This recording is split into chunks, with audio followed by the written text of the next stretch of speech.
Bismillahirrahmanirrahim. Assalamualaikum warahmatullahi wabarakatuh. Waalaikumsalam warahmatullahi wabarakatuh. Alhamdulillahirabbil alamin. Allahumma shalli ala sayyidina Muhammad wa ala ali sayyidina Muhammad. Hadirin jamaah rahimakumullah dimanapun Anda berada. Tentunya kita berharap kepada Allah Subhanahu wa taala semoga kita selalu diberikan keberkahan dan kesehatan. Amin ya Allah ya rabbal alamin. Pada pagi hari ini alhamdulillah insyaallah akan kita adakan kajian tentang parenting dengan tema bawa kemana keluarga kita yang insyaallah akan disampaikan oleh Ustaz Obaid Sawari SAD yang diadakan oleh TPA Masjid As-Salam Bogor Permata Bogor Residen.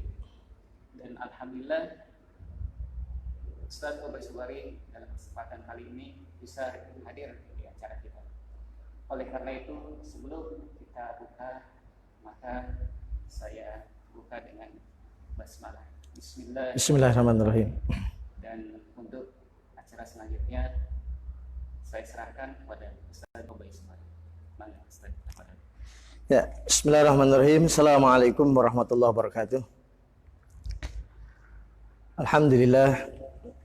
Assalatu wassalamu ala Rasulillah Sayyidina Muhammad ibn Abdullah wa ala alihi wa sahbihi wa mawala amma ba'du.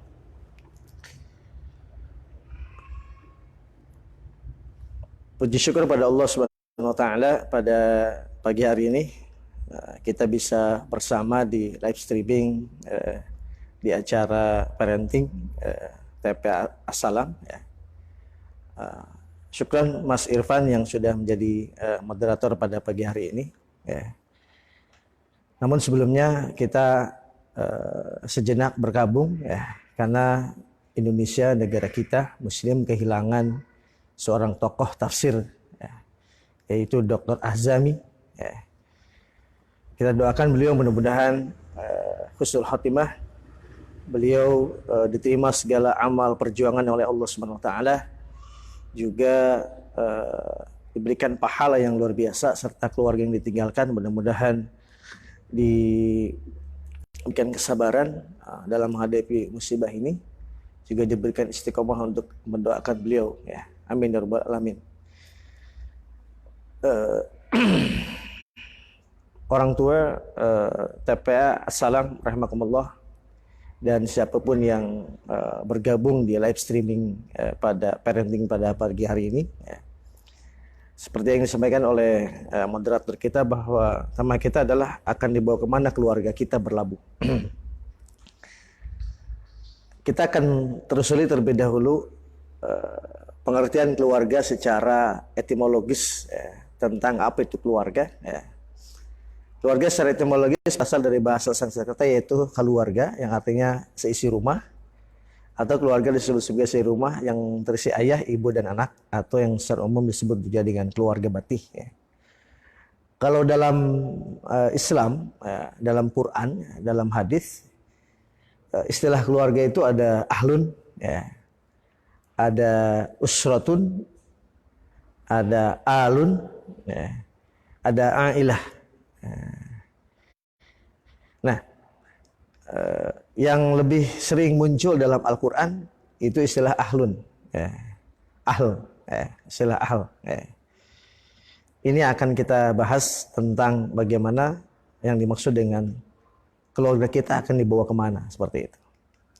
Nah, berangkat dari Quran surat An-Nisa ayat 34 bahwa ar-rijalu qawwamuna 'alan nisa, bahwa kaum laki-laki adalah pemimpin bagi kaum wanita. Oleh karena itu Allah telah melebihkan sebagian mereka atas sebagian yang lain ya. Dan karena mereka Allah telah menafkahkan sebagian dari harta mereka ya, mereka memberikan nafkah ya. Sebab itu maka wanita yang salehah ialah taat kepada Allah bagi memelihara diri ketika suaminya tidak ada. Oleh karena itu Allah telah memelihara mereka ya. Nah, jadi fokus utama keluarga adalah al-ab ya, ar-rijal ya, laki-laki ya.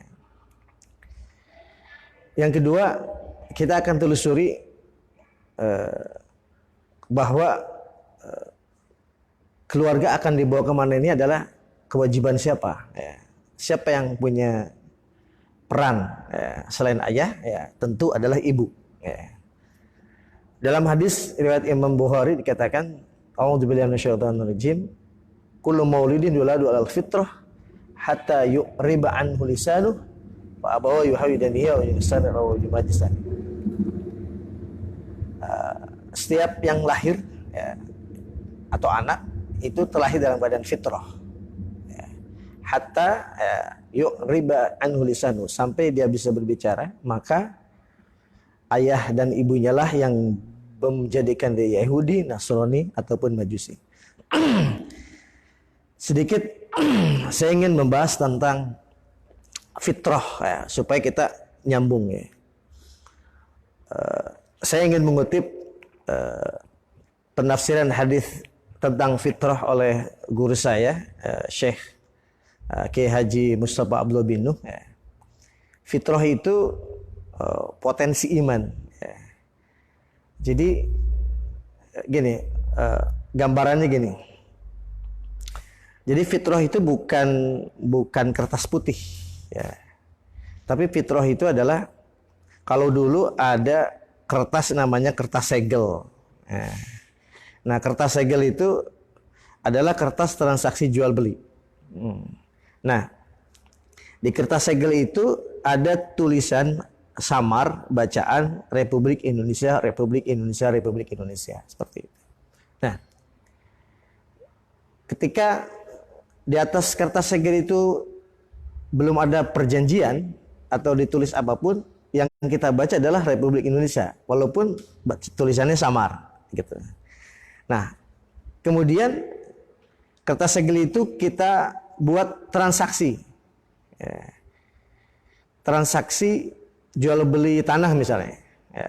Saya dengan Mas Irfan misalnya, jual beli tanah. Saya punya tanah dijual ke Mas Irfan. Pakai kertas segel, dibuatlah perjanjian gitu. Nah, saat itulah yang terbaca adalah perjanjian jual beli tanah. Sudah tidak terbaca lagi Republik Indonesianya gitu. Jelas ya? Gitu. Nah, atau jual beli mobil. Sama, ketika itu dilakukan, maka yang terbaca adalah jual beli mobil. Bacaan Republik Indonesianya di kertas segel itu tidak ada. Gitu. Nah, fitrah pun demikian. Fitrah itu potensi iman. Jadi kalau ibarat kertas sudah ada bacaan samar, la ilaha illallah, la ilaha illallah, la ilaha illallah. Fa'abawahu. Nah, nanti tergantung bapaknya. Apakah mau dijadikan dia Yahudi? Kertas segel tadi perjanjiannya mau jadi jual beli tanah, jual beli rumah, jual beli mobil. Nah, fitrah juga sama. Apakah dijadikan Yahudi? Maka potensi la ilaha illallah hilang. Atau Nasrani, atau Majusi. Atau potensi fitrah itu akan dipertebal dengan la ilaha illallah, la ilaha illallah menjadi la ilaha illallah, maka dia menjadilah seorang muslim. Inilah pemahaman fitrah yang perlu kita pahami, bahwa betul-betul peran abawah dua orang tua, ayah dan ibu. Seperti itu. Oleh karena itu, akan dibawa kemana keluarga kita adalah peran ayah, seperti itu. Nah ini judul ini kita akan balik, dijawab dulu, baru alasannya gitu ya. Nah, kalau ditanya akan dibawa kemana keluarga kita, jawabannya ada dua, hanya dua. Satu, keluarga kita harus berlabuh pada magfiratullah, pada ampunan Allah Subhanahu wa taala. Jadi keluarga harus punya visi pada ampunan Allah. Keluarga kita ini akan kita bawa kepada ampunan Allah Subhanahu wa taala. Kenapa kepada ampunan Allah? Sebab akan berdampak pada yang kedua, apa? Jannatullah. Jadi kalau sudah magfiratullah, akan ada jannatullah. Di surah Al Imran 133 Allah berfirman, wasari'u ila magfiratin min rabbikum wa jannatin 'arduha as-samawati wal ardh 'iddat lil muttaqin. Bersegeralah kalian, ya, bersegeralah wasari, ya, pada ampunan Allah dan surga. Ya. Jadi akan dibawa kemana keluarga kita? Kepada ampunan Allah dan surga. Ya. Tentu Allah mensyaratkan uiddat lil muttaqin. Allah siapkan untuk orang yang bertakwa. Berarti keluarga yang akan mencapai derajat ketakwaan kepada Allah Subhanahu wa taala adalah orang-orang akan mendapat janji Allah, yaitu ampunan dan surganya Allah Subhanahu wa taala. Ini jawabannya sudah di awal ya. Akan dibawa kemana keluarga kita? Kepada ampunan Allah dan surganya Allah Subhanahu wa taala. Apa yang harus dilakukan? Bentuklah keluarga kita orang-orang yang bertakwa kepada Allah Subhanahu wa taala. Nah, karena tidak ada yang lebih penting dalam kehidupan ini kecuali ampunan Allah. Tidak ada. Ya. Mari kita lihat perjuangan Rasulullah, ya, dan para sahabat. Ya. Nabi kita Muhammad SAW itu berperang 27 kali. Ya, dalam riwayat ya. Ini ya yang saya 27 kali. Hadiah apa sih yang paling indah dari Allah kepada Nabi kita Muhammad SAW? Di surat Al-Fatah Allah mengatakan, Inna fatahna laka fatham mubina. Ini kan tentang kemenangan. Liyaghfira lakallah ma taqaddama min dzanbi wa ma ta'akhkhar. Agar Allah mengampunimu. Ya. Jadi keluarga harus dibawa pada ampunan Allah Subhanahu wa taala. Kalau sudah memperoleh ampunan Allah, maka equivalent dengan jannahnya Allah Subhanahu wa taala. Gitu ya. Semua orang umroh, orang haji, apa yang ingin diperoleh? Ampunan Allah. Ya, dan doa dikabulkan oleh Allah Subhanahu wa taala. Ya. Jadi semua, ya. Orang berinfak, orang sholat, orang zakat, orang haji, orang saum. Ya. Apa yang ingin diperoleh? Ampunan Allah Subhanahu wa taala. Nah, jadi gitu ya. Keluarga kita akan dibawa kemana? Kepada ampunan Allah dan jannahnya Allah Subhanahu wa taala. Nah, kalau begitu kita perlu membangun satu visi dan misi, ya, agar tujuan itu sampai. Ya. Pertama, visi umum keluarga muslim. Ya. Visi umum keluarga muslim ada di surah Al-Baqarah ayat 201. Ini kita terkenal dengan doa sapu jagat. Gitu Mas Irfan ya. A'udzubillahi minasyaitonir rajim. Wa minhum may yaqulu rabbana atina fid dunya hasanah wa fil akhirati hasanah wa qina adzabannar.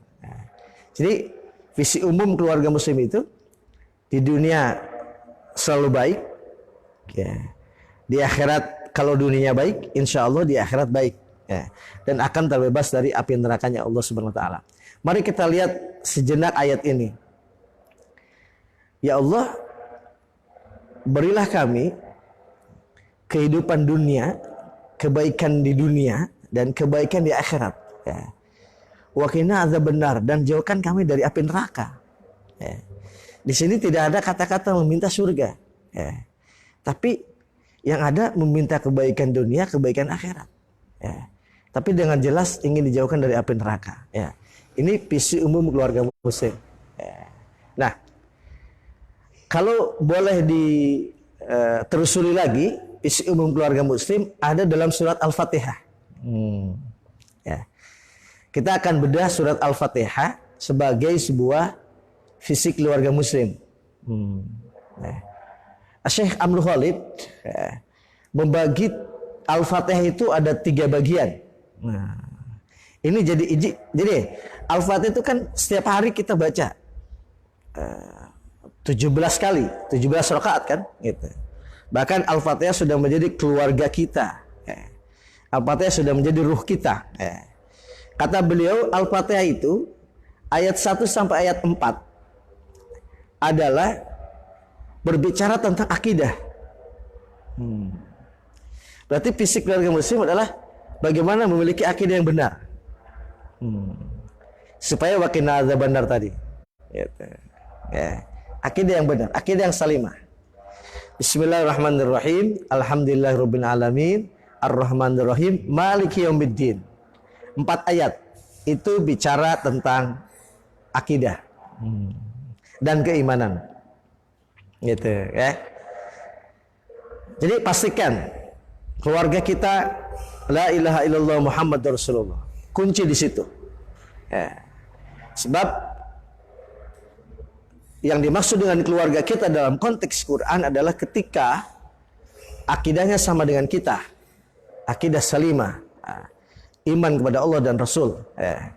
Mohon maaf kalau kita mengambil kisah Nabi Nuh alaihissalam, ketika anaknya ditenggelamkan oleh Allah melalui banjir yang berat, yang besar, kemudian beliau memanggil anaknya, kata anaknya, saya akan menyelamatkan diri. Lantas Allah tenggelamkan dia di laut yang banjir yang begitu luar biasa. Apa kata Nabi Nuh menangis kepada Allah? Ya Allah, bukankah dia anakku? Apa kata Allah? La laisa min ahlik. Coba, Kan'an itu darah daging Nabi Nuh. Kan? Darah daging Nabi Nuh. Tapi kata Allah, la laisa min ahlik. Dia bukan keluargamu. Ya, nauzubillah min dzalik. Jadi kalau yang dimaksud dengan keluarga itu ketika satu akidah, satu payung akidah la ilaha illallah Muhammadur Rasulullah. Ya. La laisa min ahlik inna ghairun amalun ghairu saleh. Wah, Nuh, dia bukan anakmu karena dia tidak beramal soleh, dia tidak beriman kepada Allah dan engkau sebagai Rasul. Jadi dalam konteks Al-Fatihah, si keluarga muslim adalah memastikan anak-anak kita berada dalam akidah yang benar. Yang kedua, ayat kelima, satu ayat. Iyyaka na'budu wa iyyaka nasta'in. Nah, pastikan keluarga kita menjadi keluarga yang ahli ibadah. Ini visi keluarga dalam surah Al-Fatihah. Ahli ibadah. Jadi jangan keluarga kita menjadi orang-orang yang tidak abid, tidak ahli ibadah. Karena jauh dari keberkahan ketika keluarga kita tidak berada dalam ibadah-ibadah kepada Allah Subhanahu wa taala. Al-Imam Al-Ghazali mengatakan al-barakah khairin mutazaidah. Jadi berkah adalah kebaikan yang senantiasa bertambah. Nah, salah satu yang bisa menarik keberkahan adalah keluarga yang ahli ibadah kepada Allah Subhanahu wa taala. Yang terakhir ayat 6, beliau mengatakan jadikan keluarga berada dalam syariat Allah. Jadi poin ketiga dari pembagian Al-Fatihah ayat 6 itu adalah syariat Allah. Iyyaka na'budu wa iyyaka nasta'in ihdinas siratal mustaqim siratal ladzina an'amta 'alaihim ghairil maghdubi 'alaihim waladdallin. Nah, ini visi umum keluarga muslim dalam konteks surat Al-Fatihah.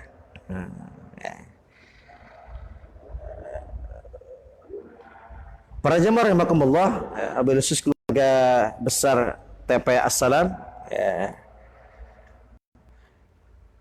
kita akan lihat bagaimana untuk melaksanakan visi umum tadi tentang keluarga muslim, yang terinspirasi dari surat Al-Baqarah surah 201 dan pembagian pemilahan surat Al-Fatihah tadi. Berarti perlu ada langkah-langkah atau misi keluarga muslim. Karena dari awal saya katakan kita fokus pada membahas tentang tentang ahlun, tentang keluarga dalam konteks dalam Quran. Maka ada 6 poin langkah konkret yang bisa kita lakukan agar tercapai cita-cita membawa keluarga pada ampunan dan surganya Allah Subhanahu wa taala. Yang pertama, membimbing keluarga dengan keluarga akidah Ahlus Sunnah wal Jamaah. Begini, Imam An-Nawawi dan Syekh Jainuddin Al-Malaybari dalam kitab Syu'abul Iman mengatakan bahwa wa bi anna marji'a muslimin li jinanihi wa bi anna marji'a kafirin li jahannam. Sesungguhnya tempat kembalinya orang yang beriman, orang muslim itu surga. Nah, dan tempat kembalinya orang kafir itu ke dalam neraka. Nah, berarti strategi pertama atau misi pertama dalam merangka memastikan berlabuhnya keluarga kita dalam ampunan dan surganya Allah adalah pastikan akidah keluarga kita akidah yang salimah. Karena harus kembali ke dalam surganya Allah Subhanahu wa taala. Allah Subhanahu wa taala berfirman di surah Tarim ayat 6, ya ayyuhalladzina amanu qu anfusakum wa ahlikum nara wa quduha an-nasu wal hijarah 'alaiha malaikatun ghiladun syidadun la ya'sunallah ma amaruhum wa yaf'aluna ma yu'marun. Wahai orang yang beriman, jagalah diri kalian dan keluarga. Keluarga kalian dari api neraka. Yang bisa menyelamatkan dan memastikan keluarga kita kembali ke dalam surga adalah akidah, keimanan. Keimanan. Tidak bisa. Tadi kan kita sudah belajar dengan kisah Nabi Nuh. Kita belajar dengan kisah Nabi Lut. Nabi Lut istrinya tidak beriman. Kita juga bisa belajar dengan Nabi Ibrahim yang ayahnya pembuat patung. Jadi keluarga itu ketika betul-betul satu naungan akidah kepada Allah Subhanahu wa taala. Jadi pastikan membimbing keluarga kita dalam akidah yang benar. Kenapa dikatakan akidah salimah? Karena ada akidah-akidah yang tidak benar gitu. Akidah yang benar adalah akidah Ahlus Sunnah wal Jamaah. Orang-orang yang mengikuti sunnah-sunnah Nabi dan berjamaahnya para sahabat kepada Rasulullah, dan kita menjadi ittiba, menjadi pengikut, tabi' kepada mereka. Seperti itu. Nah, jadi memastikan keluarga kita terbebas dari neraka, artinya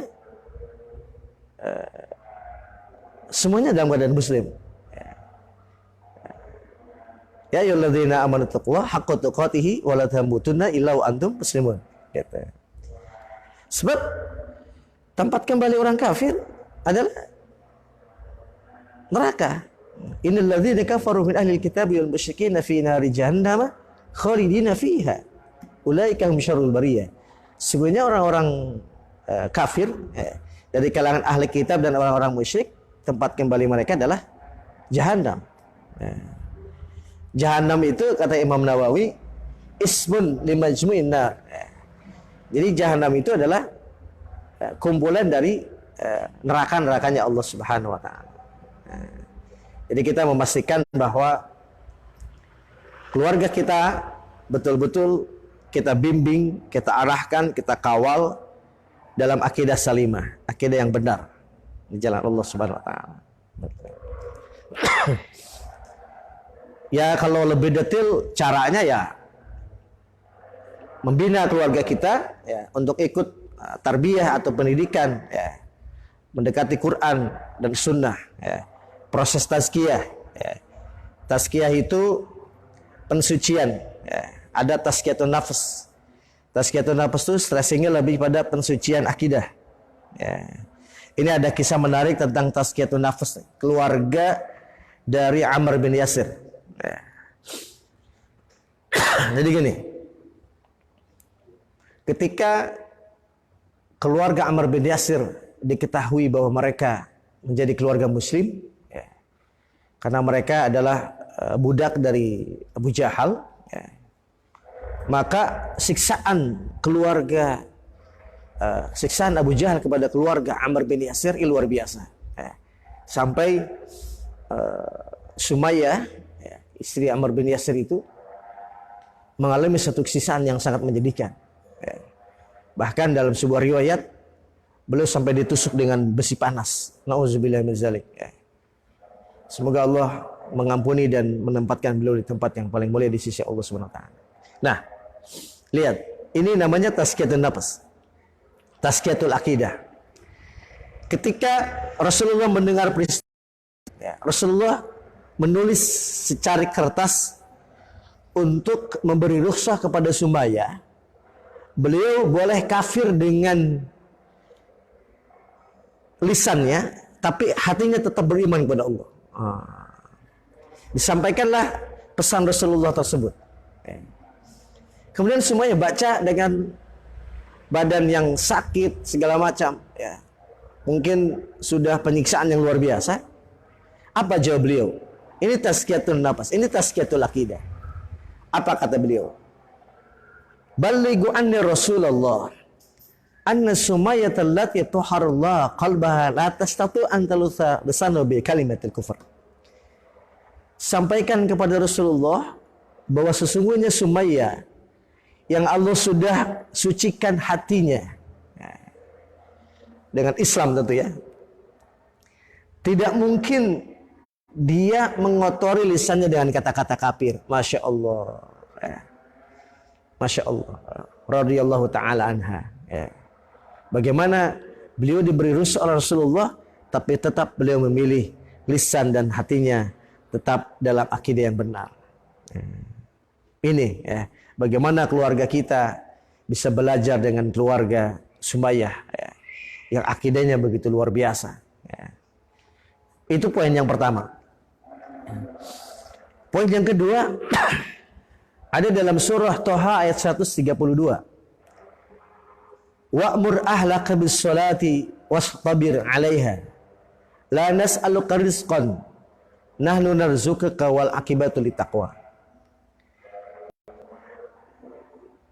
Perintahkanlah keluargamu untuk melaksanakan salat dan bersabarlah dalam proses itu. Kami tidak memintamu rezeki. Kamilah yang akan memberimu rezeki. Dan akibat yang baik adalah milik orang-orang yang bertakwa. Misi yang kedua ini adalah memastikan keluarga kita beribadah. Ibadah pertama yang tidak boleh. Dan memastikan keluarga kita dari ayah, ibu, anak paling besar sampai yang paling kecil, bahkan nanti punya cucu. Wa'mur ahlaka bis shalah. Ya. Memastikan semua keluarga kita mendirikan sholat. Ya. Ada hadis Nabi yang cukup serem. Ya. Man taraka sholatan wahidatan muta'ammidan kutiba ismuhu ala babin nar. Fulanun la budda lahu min dukhulin nar. Auzubillah wal iyadzubillah. Siapa saja yang meninggalkan sholat, satu sholat dengan sengaja, satu kali sholat dengan sengaja, kutibas ala babin nar, ditulis namanya di pintu neraka. Fulanun la budda lahu, orang yang meninggalkan sholat dengan sengaja itu, yang sudah ditulis namanya, la budda lahu an dukhulin nar, nanti dia harus masuk ke dalam nerakanya Allah Subhanahu wa taala. Teman-teman jamaah rahimakumullah, kita memastikan bahwa keluarga kita ini salat. Bahkan hadis Nabi mengatakan awwalu ma yuhasabu bil 'abd yaumil qiyamati as-shalah. Yang pertama akan dihisab dari diri kita adalah salat. Bahkan teknis memerintahkan keluarga kita mendirikan salat. Usia 7 tahun perintahkan. Kalau 10 tahun belum sholat, diapain? Dipukul. Ya kan? Nah, ini wa'mur ahlaka, perintahkan keluargamu. Ini center. Sholat ini adalah mi'yarul ibadat. Sholat adalah tolok ukur ibadah yang lain. Kalau sholatnya sudah benar, insya Allah semuanya benar. Berarti kita pastikan semua anggota keluarga kita ahli ibadah. Tadi sholat ya. Dari sholat akan ada zakat, saum, dan lain sebagainya. Tentu dengan tuntunan dan cara yang benar. Seperti itu. Nah, bagi keluarga yang harus diperhatikan adalah bahwa ayah dan anak-anak laki-laki sholatnya berjamaah di masjid. Gitu. Sesekali boleh sholat tahajud berjamaah.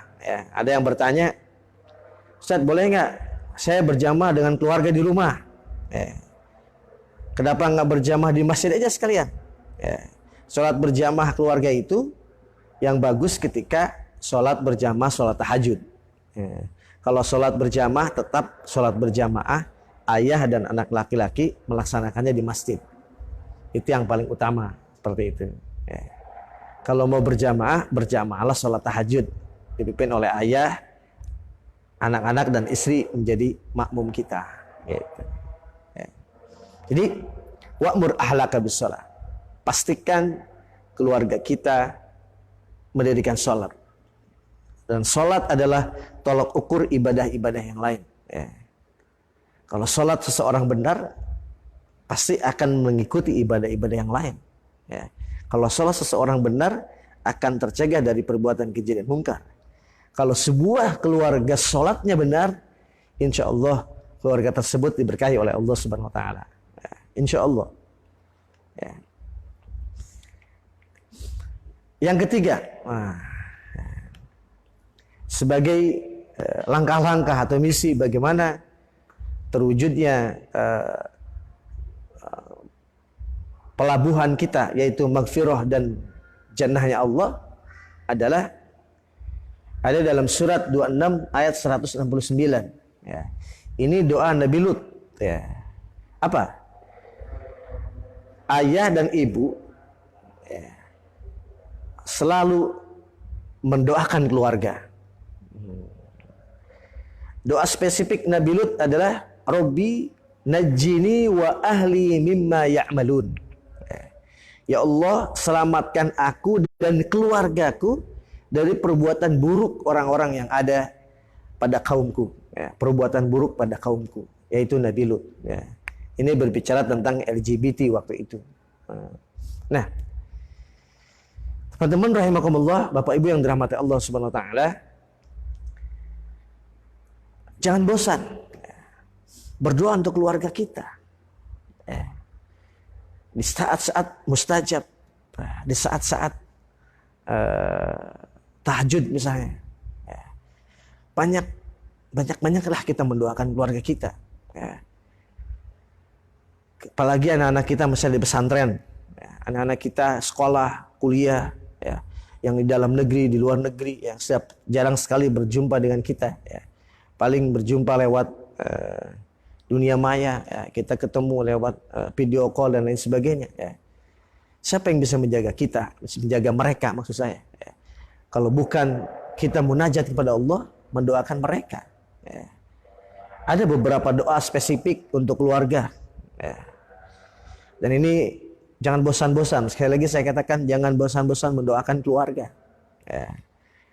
Ada doa, ini saya dapat ijazah dari guru saya. Bahkan silahkan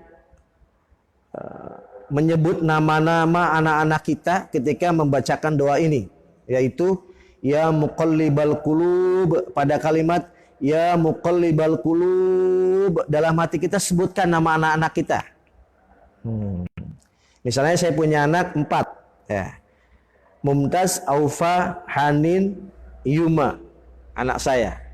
Nah, ketika saya berdoa, ya muqallibal qulub, pada qulub sebutkan nama anak-anak kita. Mumtaz, Aufa, Hanin, Yuma, tsabbit qulubana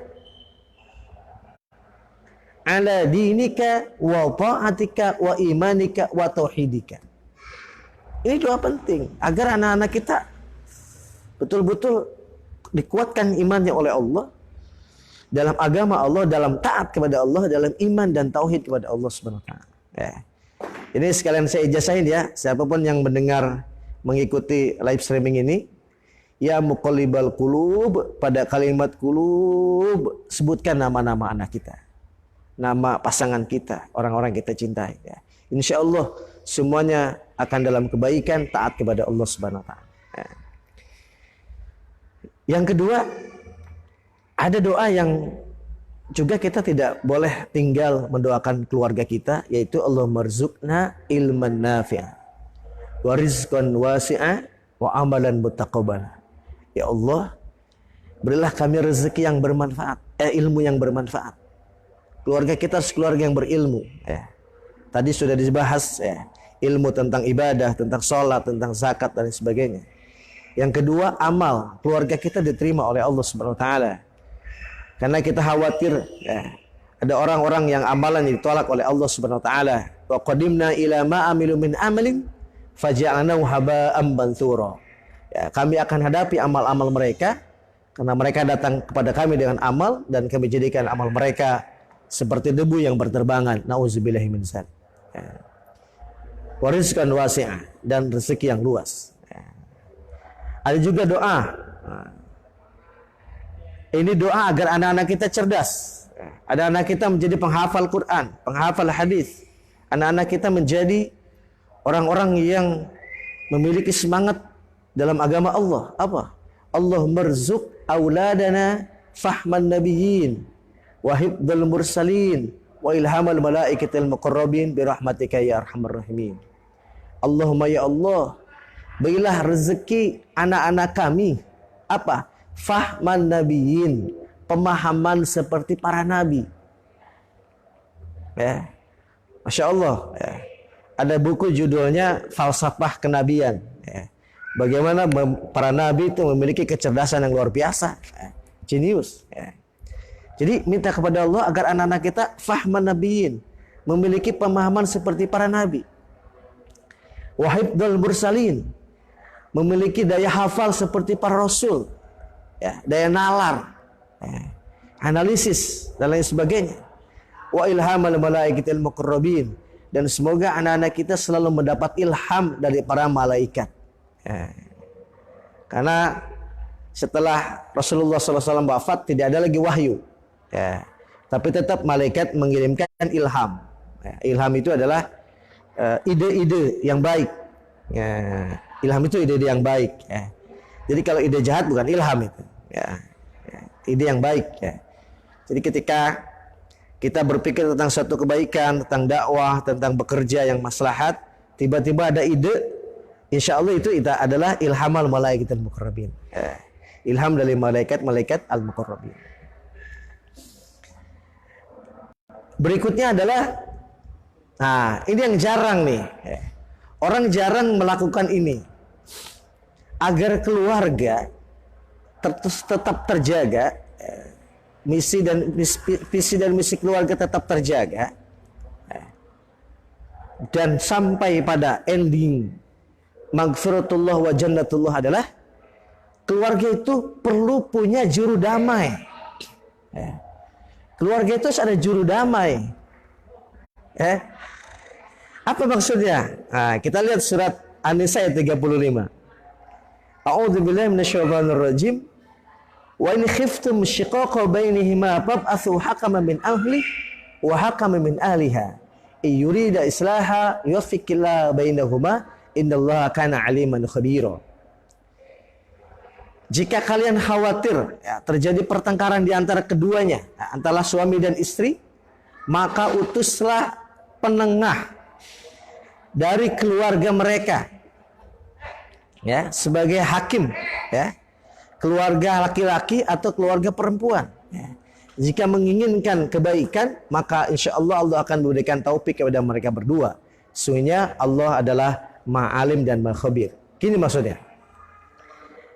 Kelemahan keluarga itu tidak punya konsultan keluarga, juru damai. Dari mana? Satu, suami punya orang yang dipercaya yang menjadi penasihat keluarga. Istri juga punya keluarga yang dijadikan tempat di mana mereka berkonsultasi, curhat, gitu. Siapa? Jangan orang tua. Kalau orang tua bisa subjektif, bisa paman atau uak kita atau siapa? Dosen kita, siapa saja. Harus punya kita keluarga. Saya punya orang yang tempat saya berkonsultasi keluarga dengan istri saya adalah paman saya. Beliau kerja di Departemen Kehakiman Kabupaten Bogor. Nah, istri saya juga punya pamannya juga. Ya. Nah, jadi ketika ada sesuatu, ya namanya juga keluarga, ya, namanya rumah tangga. Ya. Ada saja hal-hal yang boleh jadi kesalahpahaman, ya sunatullah lah kalau keluarga ada ininya gitu ya. Nah, jangan sampai pertengkaran suami istri itu dilihat oleh anak-anak kita. Nah, selama ini kan biasa begitu. Ya. Yang bagus Al-Quran itu cari orang yang tepat, yang menjadi hakim, ya juru damai keluargamu, gitu. Insya Allah. Coba nih yang belum punya ya. Siapa juru damai keluarga Anda? Yang Anda percaya, mau guru Anda, mau kiai Anda, mau habib Anda, mau syekh Anda, silahkan.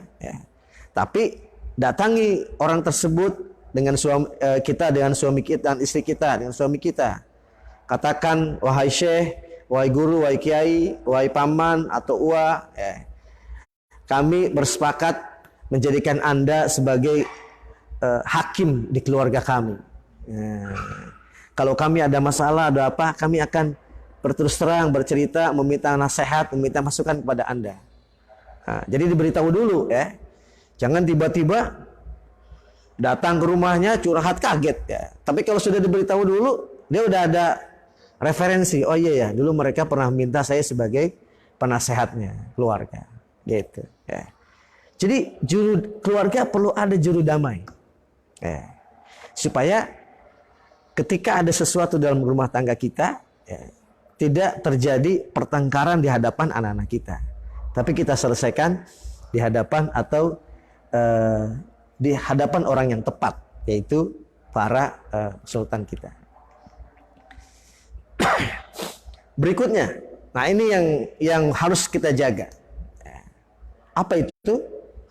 Pastikan keluarga kita jangan menjadi penghalang dakwah Islam. Berarti memastikan keluarga kita menjadi pendukung dakwah Islam. Harus jadi pendukung dakwah Islam. Ini ada ayat ya di surah Al-Anfal ya. Di surat Al-Fatih, mohon maaf ya. Allah Subhanahu wa taala berfirman, "Sayaqulakal mukhallafatu minal a'rab syaghalatna amwaluna wa ahluna fastaghfir lana yaquluna bi alsinatihim ma laysa fi qulubihim. Qul faman yamliku lakum minallahi syai' in arada bikum darran an arada bikum naf'a bal kana Allah bima ta'maluna khabir." Orang-orang yang tertinggal dalam perang dari kalangan Arab mengatakan, telah menyibukkan kami, artinya terhalangi mereka dalam dakwah, dalam berjuang, dalam berjihad. Apa yang menghalangi mereka? Amwaluna, harta kami, wa ahluna, keluarga. Jadi dua nih yang sering menghalangi dakwah. Satu, harta. Dua, keluarga. Jangan sampai keluarga kita menghalangi dakwah. Fastaghfir lana, ampunilah kami ya Allah. Kata Allah, yaquluna bi alsinatihim ma laysa fi qulubihim. Mereka ngomong lisan doang, hati mereka berbohong kepada Allah Subhanahu wa taala. Hadirin rahimakumullah. Jadikan keluarga kita memiliki semangat berjuang, semangat dakwah. Jangan sampai tidak ada ruh jihad di keluarga kita. Keluarga kita berprinsip iskariman au mut syahidan. Keluarga yang harus hidup mulia atau mati syahid. Ini adalah prinsip yang harus kita pegang. Oleh karena itu, setiap anggota keluarga kita adalah keluarga yang berdakwah dan berani berjihad di jalan Allah. Jadi keluarga kita keluarga da'i ya. Dan memiliki semangat berjihad di jalan Allah Subhanahu wa taala. Oh, kalau kita melihat bagaimana keluarga-keluarga saudara kita di Palestina misalnya. Semuanya dicetak oleh ayah ibunya menjadi mujahid dan mujahidah. Orang-orang yang bersemangat dalam berdakwah dan berjihad di jalan Allah Subhanahu wa taala. Tentu berdakwah dan berjihad dalam konteks luas. Jangan dipahami jihad kemudian bom dan itu bukan manhaj kita. Manhaj kita adalah berjihad, berdakwah, berjihad wasatiyah ya, dengan penuh kebijaksanaan dan sesuai dengan kebutuhan dakwah Islam kekinian gitu ya. Jangan disalah sepahami juga ya, karena banyak keluarga yang membuat bab di kontrakan. Nah, gitu ya. Nah, jadi orang jangan salah. Terorisme itu adanya di kontrakan, bukan di masjid. Gitu ya. Jadi selama ini orang selalu curiga dengan masjid, padahal masjid belum pernah ada bom di masjid. Yang ada adalah di kontrakan ya. Dan keluarga-keluarga kecil di kontrakan. Bukan itu. Maksud saya bukan itu. Tetap keluarga yang berdakwah, berjihad fi sabilillah dalam konteks kekinian, tentu dakwah dengan elegan, dengan wasatiyah. Ya. Anggota keluarga kita harus ada yang menjadi pemimpin dalam masyarakat. Istakhlafu fi ardil ard. Nah, yang kedua adalah harus ada di keluarga kita menjadi pemimpin di anak-anak kita. Ya. Jadi orang tua, ayah, ibu harus jeli. Ya. Mas Irfan anak kedua, ya. Pastikan salah satunya harus ada yang pemimpin. Kalau dua-duanya bagus. Ya. Anak saya ada 4. Ya. Saya pantau mana nih yang punya jiwa leadership. Kembangkan. Ya. Beri dia materi-materi leadership tentang kepemimpinan, sahabat, kepemimpinan para nabi dan lain sebagainya, leadership prophetic dan lain-lain. Ya. Pastikan istakhlafu bil ard, di antara keluarga kita ada yang menjadi pemimpin masyarakat. Ya. Oh, anak saya dicalonin jadi RT, dukung. Ya. Jadi RW, oh bagus. Ya. Jadi anggota dewan, ya, partai Islam, partai dakwah, oh bagus. Inilah keluarga yang harus disupport untuk menjadi keluarga yang memiliki semangat berjihad di jalan Allah Subhanahu wa taala. Yang terakhir, misi yang terakhir adalah menjadikan keluarga Rasulullah sebagai teladan kesucian dan terjauh dari keburukan. Teman-teman rahimakumullah, Bapak Ibu sekalian, tidak ada keluarga yang perlu kita jadikan model ya, dalam kehidupan kita, dalam kehidupan keluarga kita, tentu adalah keluarga Rasulullah Sallallahu Alaihi Wasallam, ya, keluarga para nabi. Ya. Ada satu ayat ya, di surah Al-Ahzab ayat 33. Ya.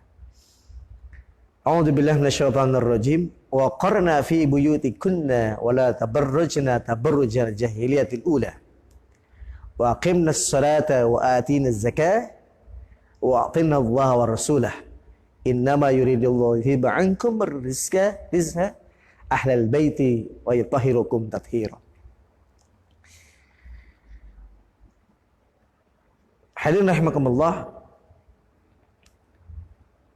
wa qarna fi buyutikunna, maka berdiamlah kalian di rumah kalian.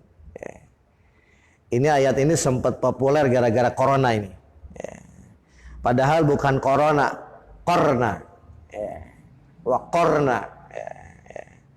Ini beda ya. Orang Indonesia kadang-kadang main plesetan terus. Wa qarna. Bukan wa corona ya. Ini ayat ini sempat muncul ya. Gara-gara corona ada wa qarna. Padahal di sini wa qarna. Berdiamlah kalian istri-istri Nabi di rumah. Wala tabarrujna tabarrujal jahiliyatil ula. Janganlah bersolek ya, bertabarruj seperti tabarrujnya orang-orang jahiliyah dulu. Ya. Dirikanlah salat, keluarkan zakat, taatlah Allah dan Rasulnya. Sungguhnya Allah menginginkan liyudhiba ankumur rijsa. Ya. Allah akan menghilangkan kekotoran ahlul bait ya, dan membersihkan, mensucikan kalian dengan sesuci-sucinya. Masya Allah ya. Ini keluarga Rasulullah SAW ya. Pertama yang bisa kita pelajari dari keluarga Nabi adalah, satu, wahai keluarga yang menyaksikan live streaming ini, wanita-wanita yang ada dalam rumah kita, upayakan lebih betah di rumah. Nah, kalau sekarang lebih betah di rumah ya, nah, karena masih ada corona. Saya khawatir nih ya, setelah corona ini beres ya, akan ada gelombang orang keluar kemana-mana ya. Mudah-mudahan tidak ya, mudah-mudahan tidak. Kenapa? Karena keluarga Rasulullah ya, Kalau tidak ada betul-betul keperluan, lebih betah di rumah. Bahkan dalam sebuah riwayat, Fatimah Az-Zahra radhiyallahu taala anha itu keluar karena alasan 3 hal. Fatimah, pertama, beliau keluar rumah ketika akan nikah ke masjid. Yang kedua, kalau sholat Idul Adha, yang ketiga sholat Idul Fitri. Ya. Ini sekelas Fatimah ya. Mungkin kita belum bisa para wanita mengikuti beliau, tapi paling tidak semangat lebih betah di rumah. Ya. Yang kedua, mencontoh keluarga Rasulullah, wanita-wanita tidak terlalu bersolek. Ya. Masya Allah ya, kita lihat di luar sana ya, sangat menyayangkan saya pribadi. Ada istri-istri yang kalau di rumah pakaiannya seadanya, ya. Bahkan kadang-kadang dasternya bolong. Ya. Tapi kalau mau keluar, Masya Allah, minyak wanginya, pakaiannya, wah, warna-warni. Ya.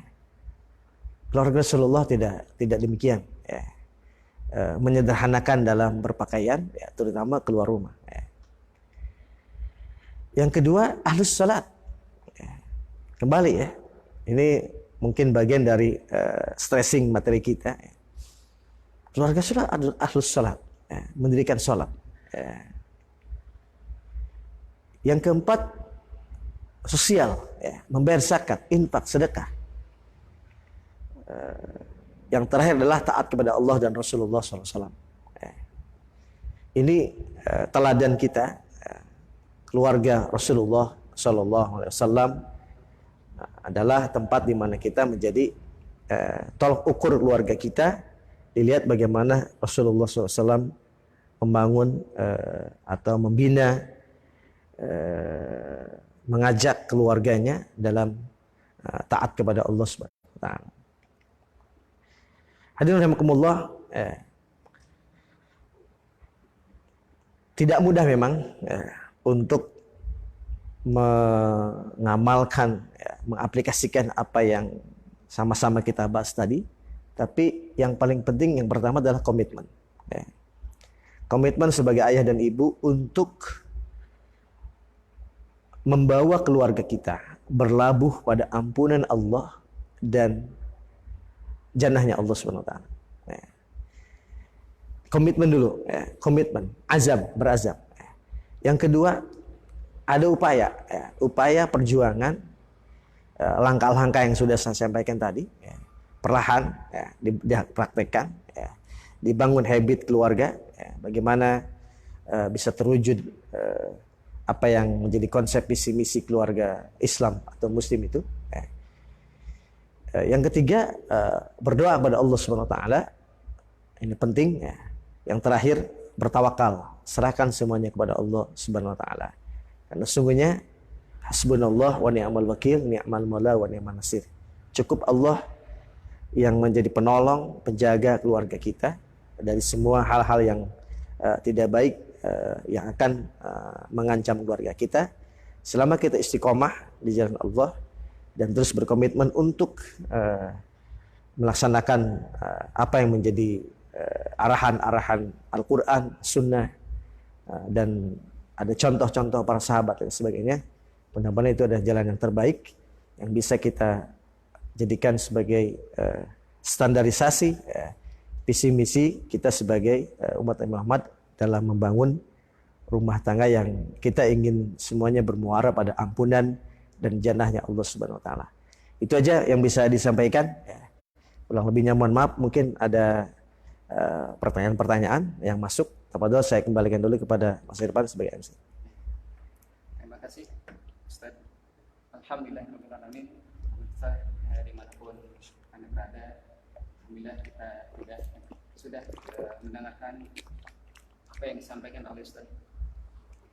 Yang mana tujuan kita untuk membawa keluarga yaitu tentunya intinya yang pertama tadi disampaikan oleh Ustaz, untuk menuju ampunan Allah, dan yang kedua untuk menuju jannahnya Allah SWT. Mudah-mudahan kita bisa mengambil hikmah dan manfaat yang kita dapatkan dari Ustaz Abu Basir. Mungkin ada pertanyaan yang kalau tidak ada kita cukupkan sekian ya. Ya, baik. Baik, terima kasih. Sedikit kesimpulan dari saya.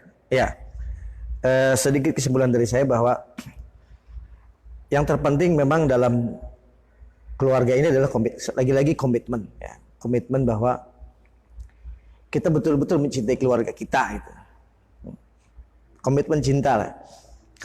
Kalau tidak ada, gini, apa yang saya sampaikan tadi itu memang sesuatu yang ideal, sangat ideal.